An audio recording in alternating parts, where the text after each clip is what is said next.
I've had my candle brand for 2.5 years, but it feels like I just launched 6 months ago.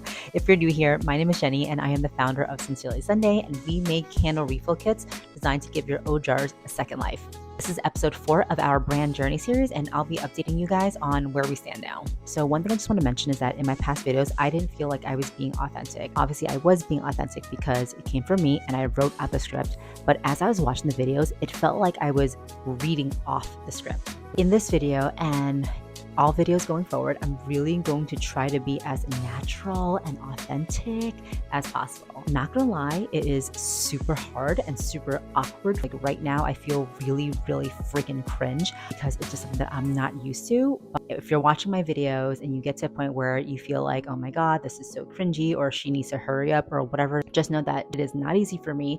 And this is a discomfort I'm trying to work through. So please just bear with me. That's out of the way, let's dive into the makeup of this video. We're going to be talking about where we are now, upcoming changes, and where we want to be. So if you guys are ready, let's go ahead and dive right in. In terms of where we are now, there's a few different things I kind of want to go over where you can find us. So right now, you can buy our products online and in person. In the online world, you can find us on our website, which is shopsincerelysunday.co. And you can also find us on TikTok, Instagram, and I recently joined this new app called Flip. And in person, you can find our products at Cafe Botany in Brooklyn. They've been carrying our products since we launched 2.5 years ago. So if you're in Brooklyn, specifically Bed-Stuy, get a coffee or a matcha, and of course, check out our candles. The cafe is amazing. It's super aesthetic, and the owner, Michael, is the nicest person. So definitely stop by. But as we grow, I want to continue growing online, and I want to be able to get into more shops. I want to sell online because I get to do everything from my home, and I would love to be able to get into more stores because 1, exposure. The more people see the brand, the faster we grow, and 2, revenue. I would love to have a consistent source of monthly income coming in. There's other things I've considered. I just don't know how completely feasible they are. So for example, pop-ups. I actually love doing pop-ups, and I've done a bunch of them. But 9 out of 10 times, someone's always helped me. So if I'm doing a pop-up on my own, it makes it really difficult because I don't have a car. So I'd have to pack everything myself, which is completely fine. But then I have to get an Uber to go to a place, set everything up, and then get an Uber back. All that sounds like easy work, but when you're one person and a small person doing all that, it's an incredible amount of work. Also, because I don't have a car, I can't do a pop-up that requires a tent or like a lot of setup because 1, I just physically don't have the space to keep all those things in my apartment.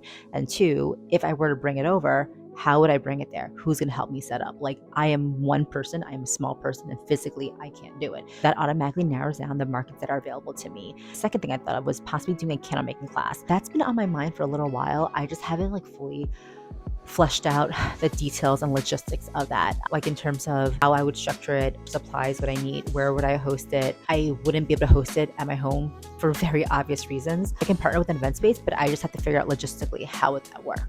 The next thing I want to talk about is the fact that we've been ramping up social media the last 6 months. So as I said in the beginning of this video, even though we launched 2.5 years ago, I feel like we really just launched 6 months ago because in the past 6 months, I've been going super hard on social media every single day, posting sometimes even multiple times a day.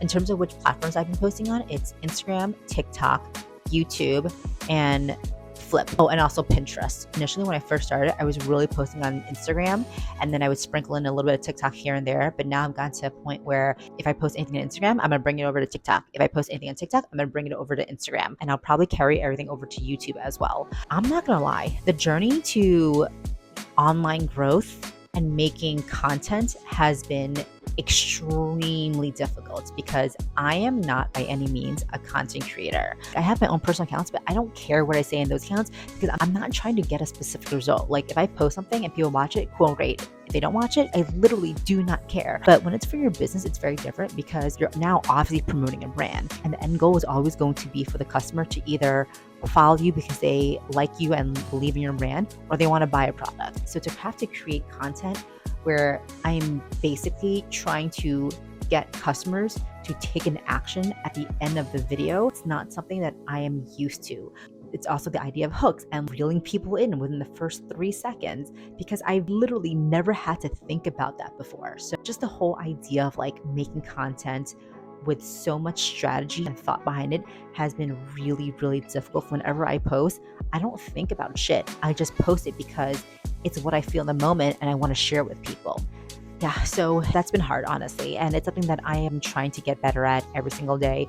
Hence why I'm on several platforms and why I'm even making this video, because this isn't comfortable for me. Me getting camera and speaking to a wall basically feels extremely awkward. Like probably do this take 10 or 15 times before I decide, okay, this is the one I want to go with. I'm trying to just kind of like sit in the discomfort of everything so I can ultimately be better at doing this. Going to point number 3, it feels like we just launched. I know I just talked about this a little bit, but I'm going to dive in a little bit more. And this is honestly just a really interesting feeling because for 2.5 years, I didn't take the brand seriously. So because I had a full-time job, I didn't really have to think about the brand. Or it's not that I didn't have to think about the brand because I could have thought about the brand. I just didn't think about the brand because I was very comfortable and complacent with my full-time job and getting the income that supported myself and my lifestyle. And 6 months ago, things have changed. So now I am committing to Sincerely Sunday full time. It's just a really interesting feeling because for such a long time, the brand was kind of in the background of my life and I didn't really do much with it. Anytime anyone would be like, oh, how's your brand doing? I would just be like, oh, things are okay. Things are fine, whatever. Because I didn't really have an update. But now I'm in the mindset where it's like, okay, I gotta grind. I have to hustle. I really have to try to actually make this brand into something because I believe in the product and I believe in myself.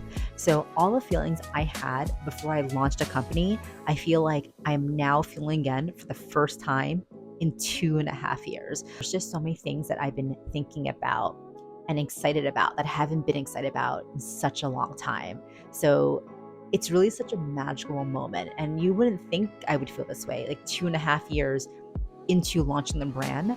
But it's almost like a reset. And at this point, I'm just really excited about growing the brand and seeing where I could take it. Let's talk about point number 4, upcoming changes. If you've been following me for a while or you know me personally, you know that I love change. Like I don't just like change. I freaking love change because change is a signal of growth and you're moving away from things that no longer align with you or just don't work anymore.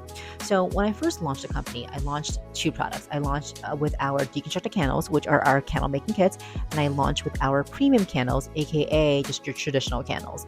Now, the plan was always for this to be the focus. But over time, I ended up putting a lot more focus on the premium candles, because at the end of the day, they brought in more money. But the longer I had these products, the further and further away I drifted from our mission, which was to tackle throwaway culture and fight against single-use products.